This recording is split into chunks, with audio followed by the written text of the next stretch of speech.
வணக்கம். நான் நிமி பேசுகிறேன், மலேசியாவிலேருந்து. நான் இதை பற்றி பேச போகிறேன், பிக் பாஸ் பற்றி பேச போகிறேன். நம்ம பார்த்துக்கிட்டே வரோம் ஆரோவோட கேரக்டரும் ஆரோவோட நடவடிக்கையும். அப்படியே ஏன் இதுக்கு முன்னே வந்து ஆரோவுக்கு தெரியாதா பர்சனல் லைஃப் படம் என்னை தொடாத, எனக்கு இது பண்ணாது அது பண்ணாதுன்னு. இதுக்கு வேணா பரவாயில்ல. ஆரோ எங்கேயாவது வந்து நான் உனக்கு காதலிக்கலன்னு சொல்கிறானா? இல்லைம்மா இப்போல்லாம் இது வேணாம்மா அப்படி நான் பிடிக்கல, எனக்கு பிடிக்கல, நான் உனக்கு காதலிக்கல, ஒரு ஃப்ரெண்ட் இருக்கணும்னு சொல்லிட்டு தானே.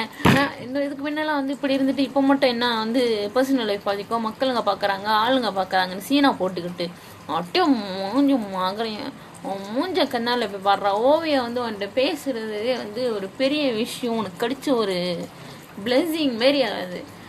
அவ்வளோ மகரையும் அதுக்கு அந்த ஜூலி, நீ யாரு நான் அவ்வளோ பெரிய இதா நீ போய் வந்து ஓவியா பற்றி பேசுறது? உனக்கு என்ன தெரியும் ஓவியா பற்றி? நீ வந்து ஓவியா பற்றி பேசுகிற?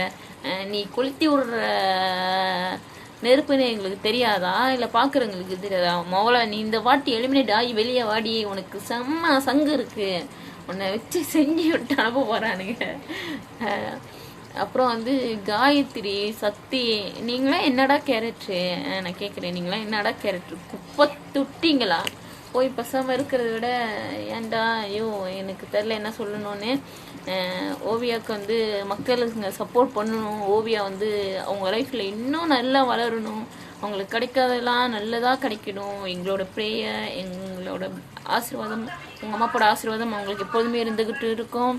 ப்ளீஸ் ஓவியாவுக்கு சப்போர்ட் பண்ணுங்கள். ஜூலியை வெளியே அனுப்புங்க.